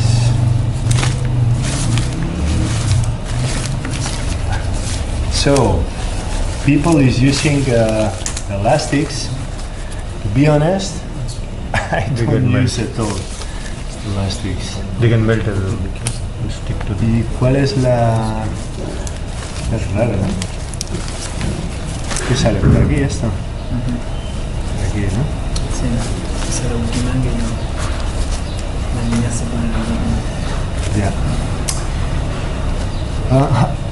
Normally, well, you know base jumpers, they jump from the cliff. Yes. Base jumpers.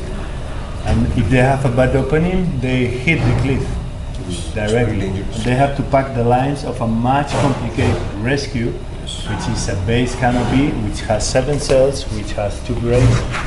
And they never use elastics. They do a proper lines setup, and that's it. That's why I don't use elastics. Why? To add something that with the time, with the humidity, sometimes this gets sticky and it's breaking, and there is some with elastic, some without. To be honest, I use as simplest as possible. Not even this, I like to have only the normal deploying rescue, but it's okay. This is using this system, so we will use it like that. And esto es que es raro. Bueno, I do like I could do it, and then you see if we do it differently. You more or less you measure here how it is, and then together We try to make like a square that is pretty much same size. same size. Tom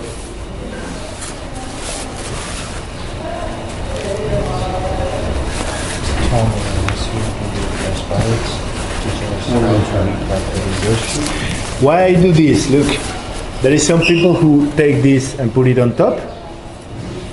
But what I do here, I put this on top of here, okay? And then I do half a turn. Why? Because when this last loop is opening, the first thing that is exposed to the wind is the cells, these cells, okay? If you put it reverse, it's happening the other way, you see? If I put it like this, the first thing that is exposed to the wind is this part that is not going to inflate. This is never going to inflate, you see? So we pack like this, and sácalo de dentro, lo volvemos a hacer. And then we put it on top, okay? And half a turn, you see? Here, this is the center one, okay. Entonces,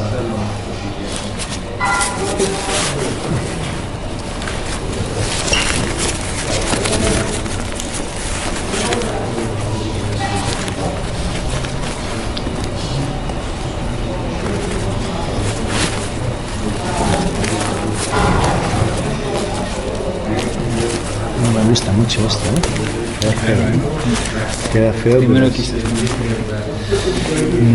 lo normal Mira, es yo creo que First, second, third, and fourth. like this, no? It's written or?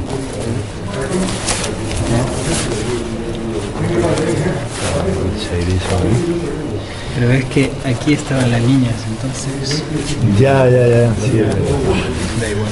A mí me da igual eso, la verdad, pero estos...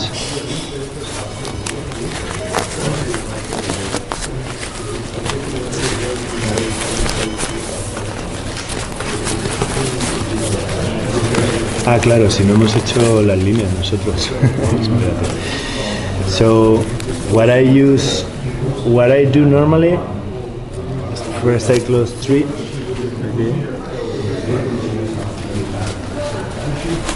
This system is different than my one, but I hold this with this, then I do the lines. 14 lines. And what I do is, pones un dedo ahí, Tom, hacemos juntos.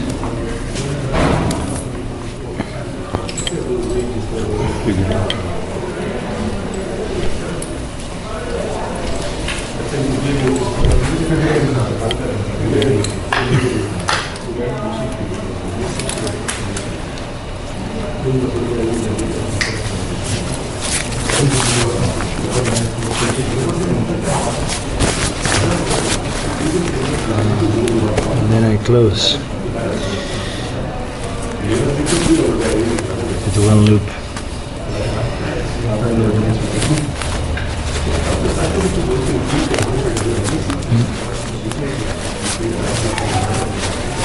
But this system is, I don't know, it's not looking super good, but it's for sure opening, I don't know why so. Yo creo que como aquí están las líneas y eran, no sé si es Lo hacemos al revés. pero Lo hacemos como lo tiene esto. Lo podemos hacer, no entiendo muy bien. So this is gonna open perfectly. Tac, tac, tac, tac, tac. Llévatelo eso. Y ahora vamos a empacarlo un poco más estrecho, ¿vale? Entonces queda un poco gordo. Lo vamos a empacar. You open completely.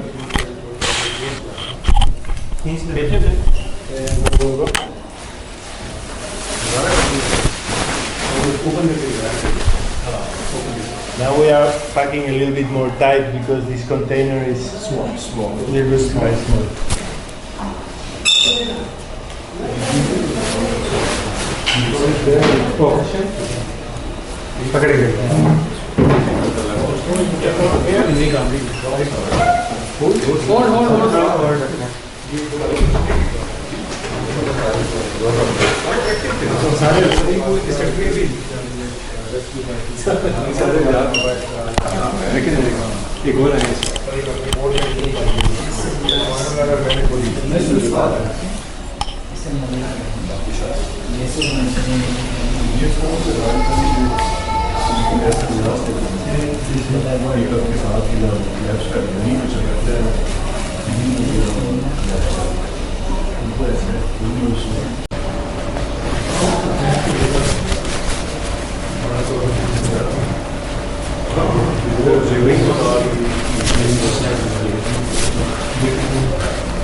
Aunque hagamos una basta, ¿no?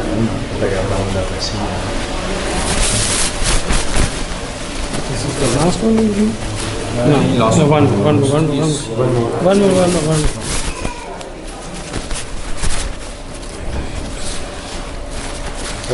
एक नहीं पहले air निकालो air निकालो नीचे वाले सारे बराबर कर दो अब वो तो हाथ रखो जोर से हाथ रखो air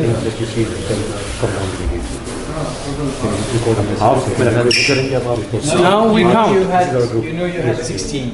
yeah so 8 on that side 1 2 3 4 5 6 7 8 पैरों में ना आ जाए अच्छा ये फिर उस साइड पे खुली लगा के दीजिए उस side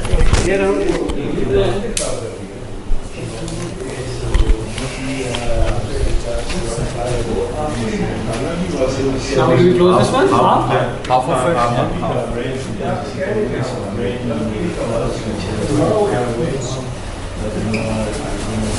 we close half of this now this will come out पूरा on the side now we do this one half करो पूरा आगे fold Exactly. Well done, guys. You're good. You learn fast. एक बार एयर निकालो now we open its mouth A little bit like this.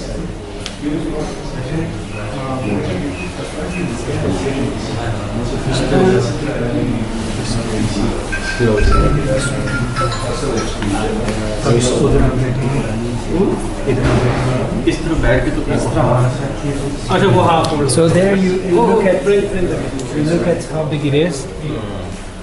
We will wait for Horacio to see in which direction we put it this time.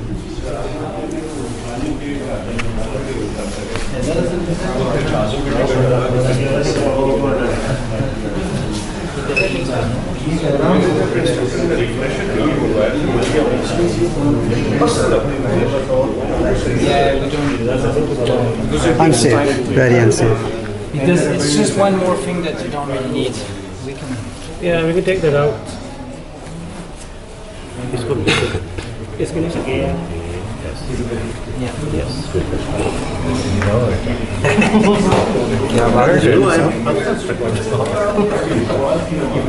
All instructors. Everybody's just guiding it. I think you feel now. So we'll see if this time it enters because it's too quite big. In Demasiado case grande todavía. I think it's too big till. top of it We'll have to make it smaller again. See, can we squeeze it once it's done? So until now it's good. Yeah. size is up ये जो है वो इस तरफ है हाँ I think वो तो तभी चाहिए आगे आए ना उठाए Yeah, But yeah, why? we can do it. Both would work, but But it's wouldn't true it work that it both used to sides? be like this. एक इसमें आएगा इसमें लिखा हुआ है अच्छा जी 4 1 2 that's 4 that's 3 so that's 1, 2, 3.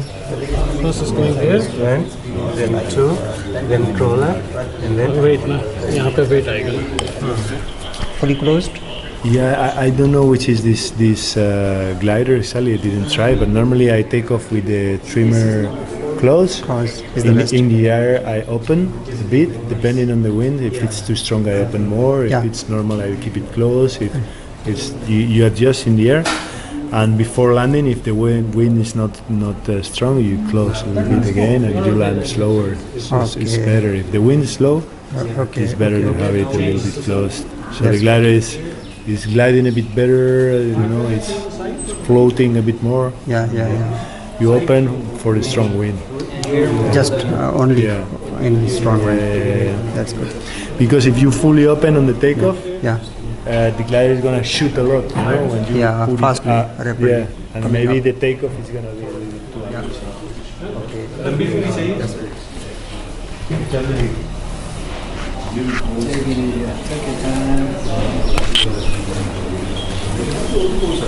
That's good. Es una paranoia, lo de las líneas. Pero tiene números y el 4 es el último.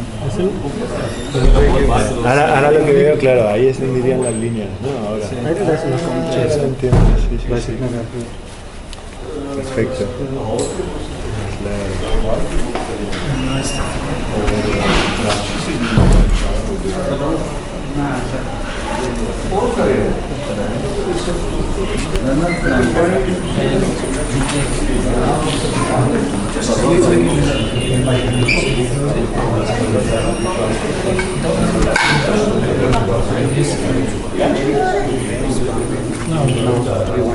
fine tuning And now you're fine tuning. It's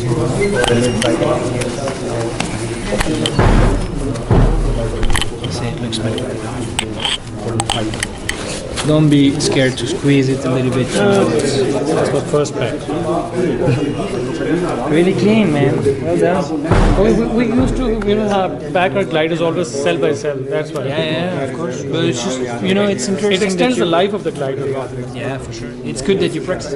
Even like if you know that when I repack it most of the time, I open it and I leave it open, for 2-3 days. It breathes, it stays, and then you so it really dries and it flattens again. It doesn't. This one is not steerable, right? This is normal. No. So, very important. Here we have to close this with a proper thing. Screwdriver. Maybe tape it, and now we can put it back into the harness. So, where is the harness? Thank you. This is it.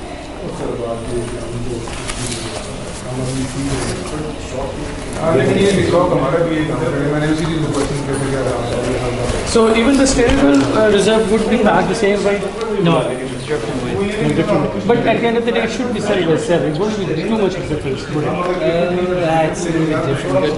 But the good thing is that they always come with a tutorial, step by step. You can watch videos online and stuff. there's one follow-up question if you would like to answer. You would like to listen? So even if you arrive new to your place, Any particular thing that you have identified in your contract that is likely to generate more wings than of others, especially later half of the day in the afternoon when the downflow starts? I didn't understand anything. Okay.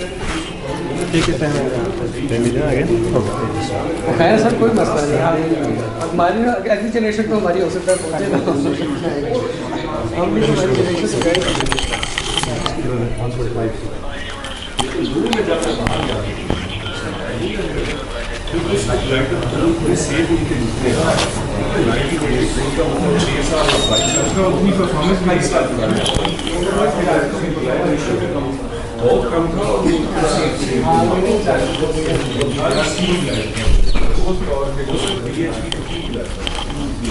Yeah, the in 2011. Not so much because we went to do that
First year you made some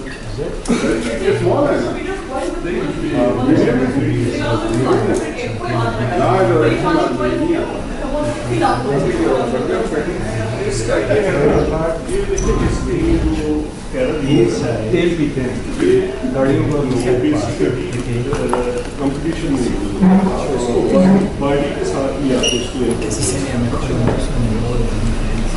vamos a ver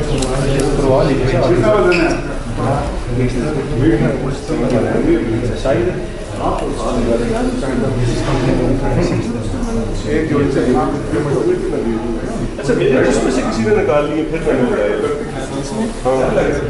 किसके पास ये पता नहीं किसने निकाले थे last time फिर मैं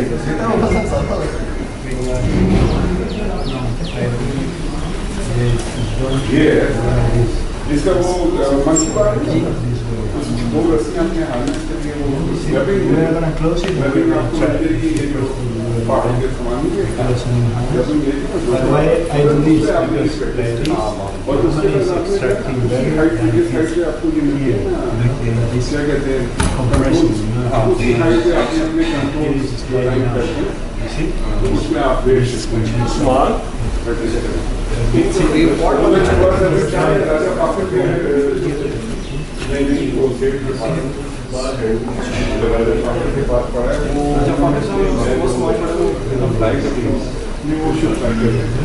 उनके पास था एक सिमुलेटर बना एडवांस का एडवांस के रीजन तो सेट साहब है ना अच्छा एक टीम को बुला लिया उनके पास बहुत एडवांस वाला वो अपना राजा फाकर के पास से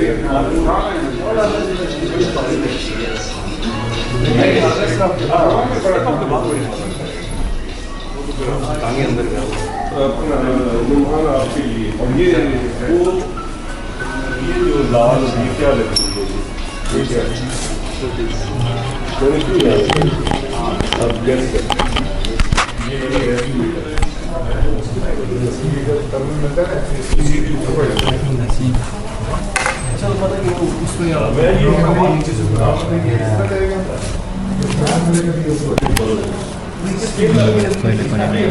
Esto así. Nadie es un factor de... Vamos a probarlo.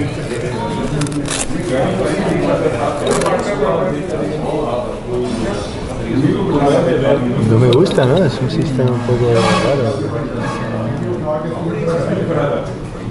I think it's not safe. I don't think it's this. I think we did something wrong, for sure. Wait.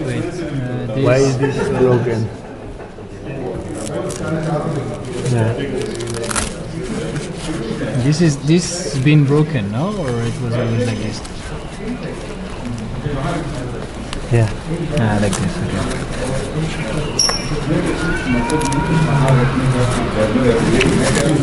No, it's looks like this.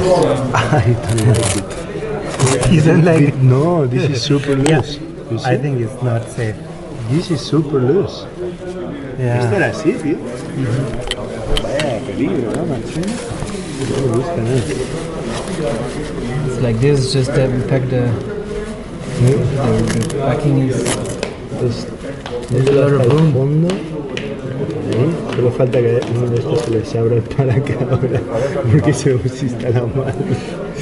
No, porque mira, esto se queda ahí, ¿sabes? Ya, esto pero hay que... mierda total. Para que pequeño... Ponlo ahí.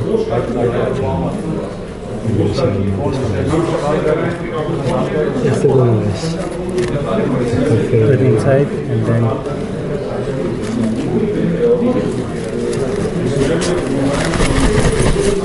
The thing is that your rescue parachute is quite small for the pocket that there is, but it's will keep you low time.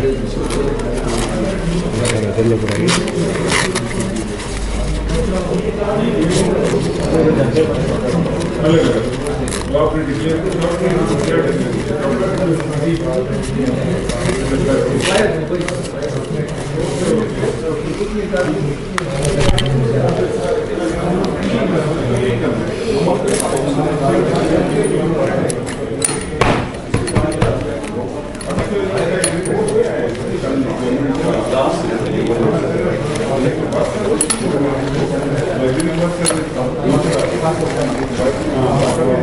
Your plate is broken.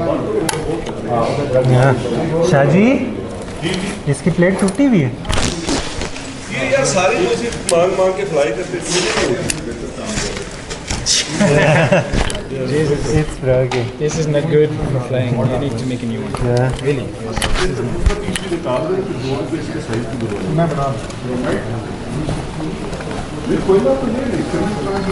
मेरा तो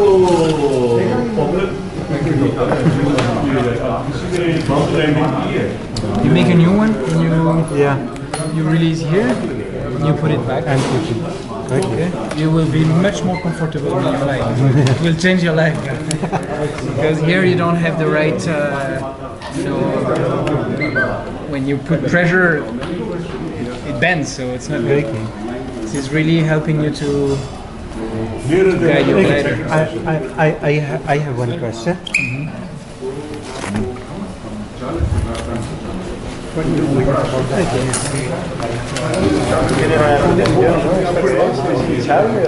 Which one?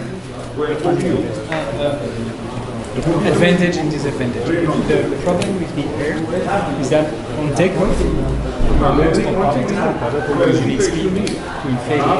So when you take off, Let me explain. this is dangerous. Takeoff is always dangerous. I feel it's way much comfort. Definition Concept on that, like my video is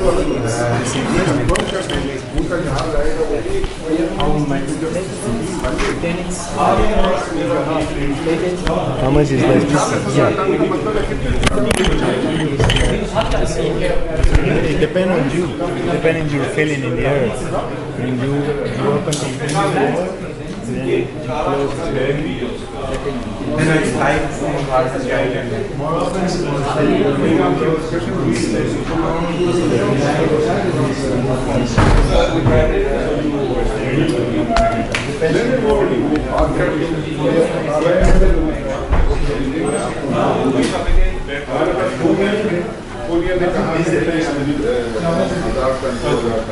Thank you. You have to change.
बस खाना खा के फिर निकल खाना खा के निकल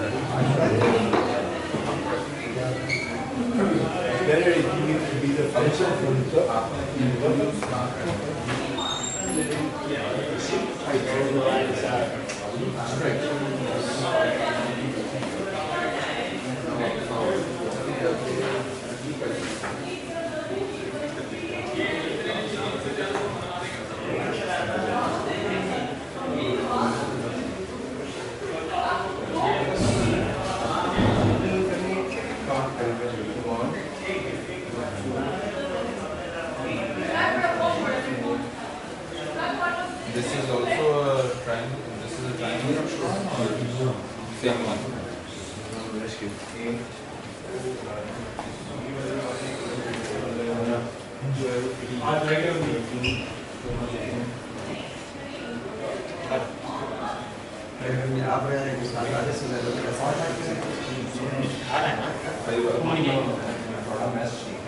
यहाँ से गिने यार वो बहुत क्लोज था 18 है बस ठीक जाने दिखाएंगे इसके बाद मुझे समझ नहीं इकट्ठे कौन से No, nada करके ना तो मिडल वाले आप सबसे जाते हैं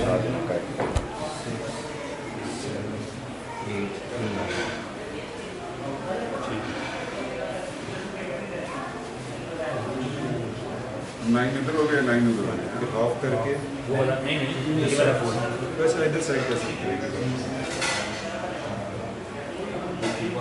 एक को करना है जी एक को करना है फिर शो करके फिर दूसरे को एक को करना है फिर एक अभी एक ही बस कोई नहीं सारे को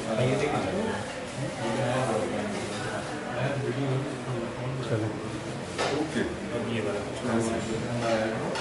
एक पूरा हाफ इधर मुड़ जाएगा और एक बाहर छोड़ेंगे जी इसको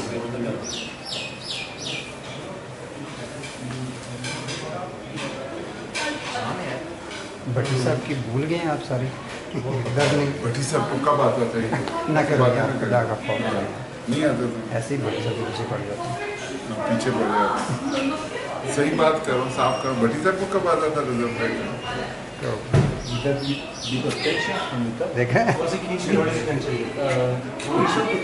फारूक के सामने कह रहा हूँ हाँ, भट्टी तो- साहब के सामने कहूँगा कोई ऐसी बात नहीं जो है उनसे करवाते रहे अल्लाह उनका नहीं किसी का नहीं किया उन्होंने कमान भाई तो कभी भी रिसेंटली मैंने उन्हीं से पैक करवाया भट्टी साहब से अब कर लिया भट्टी साहब ने यूट्यूब से भट्टी साहब का माइंड बहुत तेज है वो सीख लेते हैं वेरी क्विकली वो पिकअप कर लेते हैं कामरान किसने कामरान नजीर हाँ लास्ट टाइम आया था ना मैं बैठ के बच्चा को लेकर हाँ वो फिर सीख लिया होगा हम तो उस वक्त की बात कर रहे हैं ना जब वो खुले ना खुले वो लड़ा बात अच्छा मैं तो 15-16 साल पहले की बात कर रहा हूँ खुला था कमरान भाई का ना कमरान भाई का खुला नहीं मुजफ्फराबाद में फ्लाइट यूट्यूब की वीडियो चला के तो मैंने और ऐसे न्याज नहीं होता था हम दोनों ने मिलकर एक पैक किया लेकिन हमें समझ नहीं आई हमने किया क्या है बस पैक कर दिया वो फिर जब तक आप मेमोरी ना बनाए ना अपनी बगैर वीडियो के ना पैक कर फिर वो नहीं मसल का सीक्वेंस होगा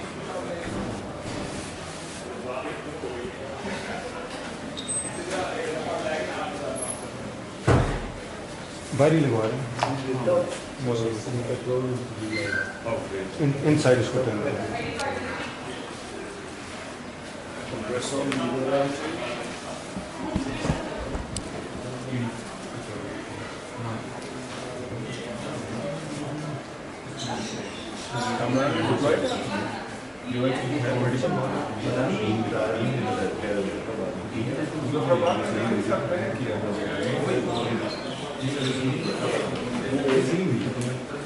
वो तो मेन उसका अपना भी नहीं था वो तो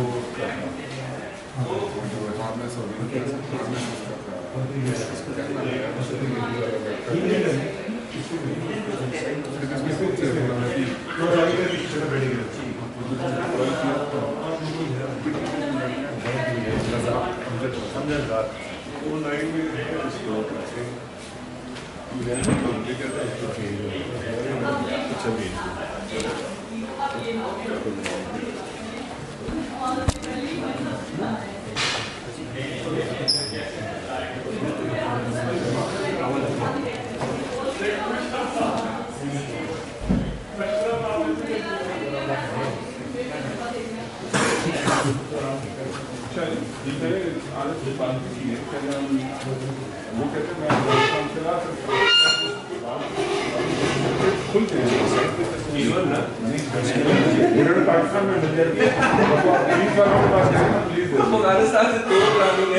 वो मैं ऑर्डर की copy slowly pull, I think.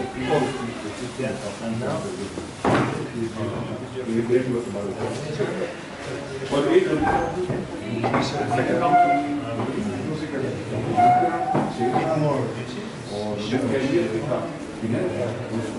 Career का जरा कम होता है, स्मगलर का ज़्यादा होता है, तो उसको उन्होंने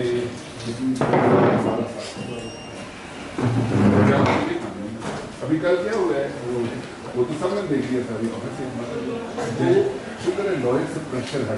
वो लोग ये कहते हैं, सोशल को पता चल गया है, सोशल मीडिया पे ये लोग कह रहे हैं कि जी फैसला ये आया कि नताज नजायज में पास ही रहेगी जब तक पापा का कार्य होता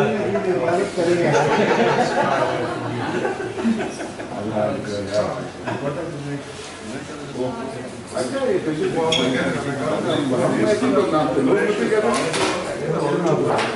बुलंदर लाहौर में 25,000 लोगों ने रिपोर्ट दिया था। ये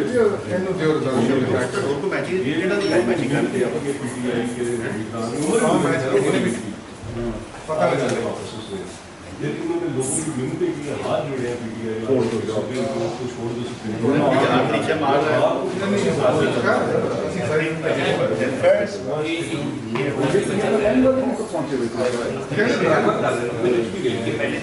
ये तो दिखा रहे हैं सोशल मीडिया, वो तो लोग इंटरव्यू कर रहे हैं कि आप पीएमएल को कहते हैं हम तो ऐसे ही आए के लिए आएगा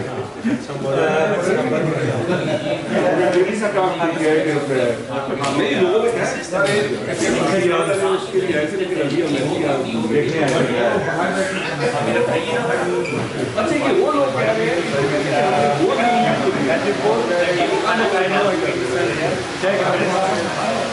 वो सब अच्छा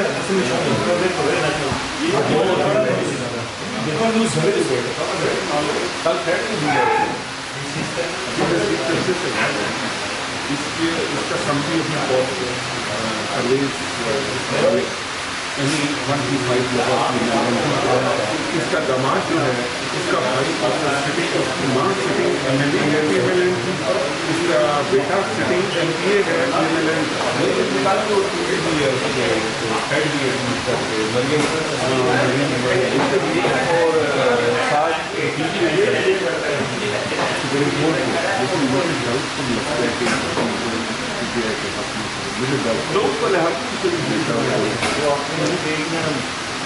ये तो बड़ी बहुत बड़ी बात है क्योंकि पार्लिमानी लीडर जैसे कि लॉ में पार्लिमानी लीडर का पार्लिमानी लीडर ये पता है क्या करेंगे, ये कहेंगे कि पार्लिमानी लीडर भी कर सकते हैं, पार्टी का लीडर अभी फंस जाएंगे ना, अगर उड़ाते हैं इसको तो ये भी उनका के साथ मेडल को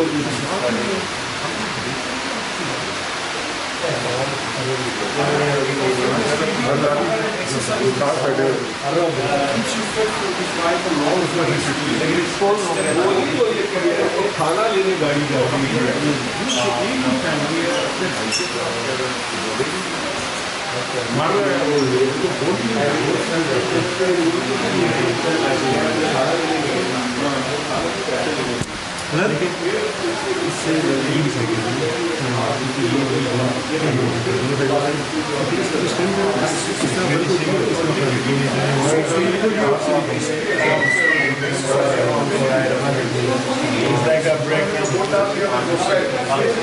gives you more step in the arms. do you think, like, for long, would you have what should I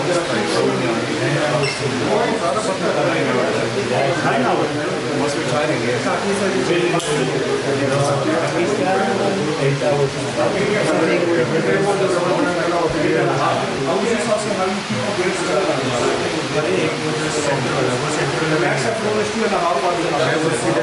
Central